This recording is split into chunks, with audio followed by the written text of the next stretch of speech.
ശരി സാജു, ഞാൻ ഒരിക്കൽ കൂടി അസ്ലമിലേക്ക് പോകുന്നു. അസ്ലം, ഈ അൻവറിന് വഴങ്ങാതെ ആര്യാടൻ ഷൗക്കത്തിനെ കോൺഗ്രസും സതീഷിനും പ്രഖ്യാപിച്ചപ്പോൾ ഒരു അപസ്വരം പോലും ഇല്ലാതെ അതിനെ ശിരസ വഹിക്കുന്നതാണ് നിലമ്പൂരിൽ കോൺഗ്രസിലും ലീഗിലും അടക്കം നമ്മൾ കണ്ടത്.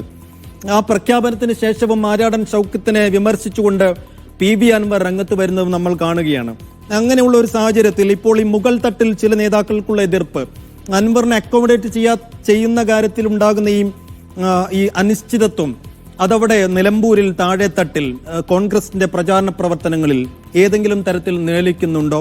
ഈ മുകൾ തട്ടിൽ കാണുന്ന ഈ സുധാകരനെയും ചെന്നിത്തലയിലും ഒക്കെ കാണുന്ന ഈ ഒരു എതിർപ്പ് താഴെത്തട്ടിൽ പ്രവർത്തകർക്ക് അങ്ങനെ ഒരു വികാരം ഉണ്ടോ അൻവറിന്റെ കാര്യത്തിൽ?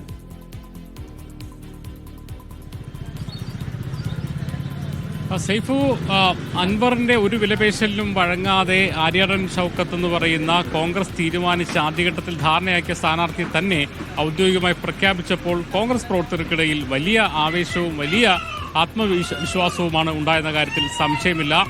കാരണം ഒരു പതിവിൽ നിന്ന് വ്യത്യസ്തമായി കോൺഗ്രസ് വളരെ ഉറച്ചൊരു നിലപാടെടുക്കുന്ന പാർട്ടി എന്നൊരു ഫീലിംഗ് ഉണ്ടാക്കിയത് അത് കോൺഗ്രസിന് പുറത്തും UDF പുറത്തുമൊക്കെ തന്നെയും ഒരു നല്ല ഇമേജ് ഉണ്ടാക്കി കൊടുത്തു. പക്ഷേ അവിടെ നിന്ന് അങ്ങോട്ട് രണ്ടാം ഘട്ടത്തിലേക്ക് എത്തിയപ്പോൾ PV അൻവറിന്റെ മുന്നണി പ്രവേശനം സംബന്ധിച്ചുള്ള ചർച്ചകളിലേക്ക് അദ്ദേഹത്തിന് രണ്ടാം ഘട്ട വിലപേശലിലേക്ക് എത്തിയപ്പോൾ ആ സമയത്തും ഒരു നിലപാടിൽ ഉറച്ചു നിൽക്കുകയായിരുന്നു പ്രതിപക്ഷ UDF നേതാക്കൾ ആദ്യഘട്ടത്തിൽ ചെയ്തത്. അതേസമയം അവിടെ നിന്ന് അങ്ങോട്ട് ചില കോൺഗ്രസ് നേതാക്കൾ അവിടെ നിന്ന് കുറച്ച് ഒരുപക്ഷെ എല്ലാവരുടെയും തീരുമാനം ഒന്ന് തന്നെയായിരിക്കും, അസോസിയേറ്റ് മെമ്പർഷിപ്പ് തന്നെയായിരിക്കും ആക്കുക, അല്ലെങ്കിൽ അവരെ UDF സഹകരിപ്പിക്കുക എന്ന കാര്യത്തിലും അഭിപ്രായ വ്യത്യാസമില്ലെങ്കിൽ തന്നെയും അത് എങ്ങനെയാണ് ഒരാളുടെ ഒരു തീരുമാനത്തിൻ്റെ പേരിൽ ഉറച്ചു നിന്നതല്ല, മറ്റു ചില ആൾക്കാർ കൂടി ആ തീരുമാനത്തിൽ പങ്കുണ്ട്, ചില ആൾക്കാർ കൂടി കൂട്ടായ ഒരു തീരുമാനത്തിൻ്റെ ഭാഗമായിട്ടാണ് കാര്യങ്ങൾ ശരിയാക്കേണ്ടത് എന്നൊരു രീതി ആ നേതാക്കൾ തമ്മിലെ ഒരു പ്രശ്നം ഉണ്ടായിട്ടുണ്ട്. അത് എന്തായാലും പ്രവർത്തകരുടെ ഇന്നലെ ഉണ്ടായിരുന്ന ആത്മവിശ്വാസത്തിൽ കുറവ് വരുത്തിയിട്ടുണ്ടെന്ന കാര്യത്തിൽ തർക്കമില്ല.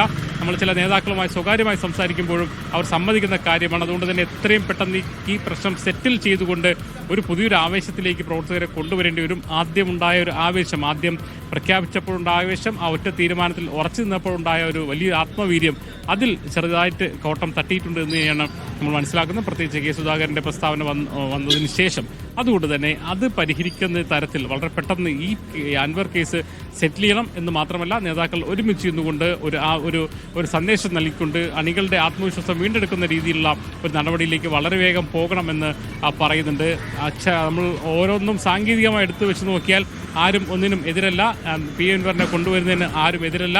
അതോടൊപ്പം തന്നെ PV അൻവറിന് അസോസിയേറ്റ് മെമ്പർഷിപ്പ് മാത്രമേ ഉണ്ടാവൂ എന്ന കാര്യത്തിലും വലിയ സംശയവും ഒന്നുമില്ല. മാത്രമല്ല, കോൺഗ്രസ് നേതാക്കൾക്കെതിരെ, കോൺഗ്രസ് സ്ഥാനാർത്ഥിക്കെതിരെ അൻവർ പറഞ്ഞ കാര്യങ്ങൾ പരസ്യമായി അത് തള്ളിപ്പറഞ്ഞുകൊണ്ട് മാറ്റിപ്പറഞ്ഞുകൊണ്ട് വേണം UDF കടന്നു വരാൻ എന്ന നിലപാടിൽ വ്യത്യാസമില്ല. അതേസമയം ആ നിലപാടെടുക്കുന്ന രീതികൾ സംബന്ധിച്ച് അതിൻ്റെ ഒരു ശൈലികൾ സംബന്ധിച്ചുള്ള വ്യത്യാസമുണ്ട്.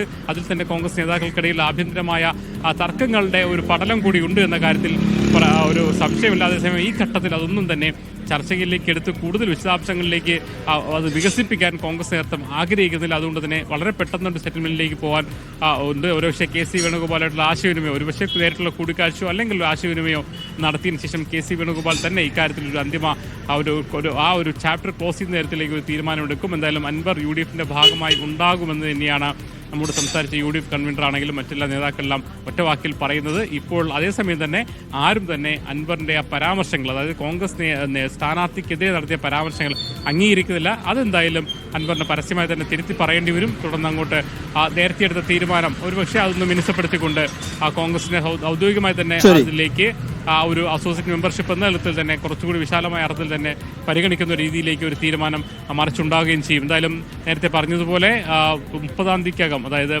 LDF സ്ഥാനാർത്ഥി പ്രഖ്യാപനത്തിന് മുമ്പായി ഈ പ്രശ്നം സെറ്റിൽ ചെയ്യണമെന്നാണ് ഇപ്പോൾ കോൺഗ്രസ് നേതൃത്വവും UDF നേതൃത്വവും ആലോചിക്കുന്നത്.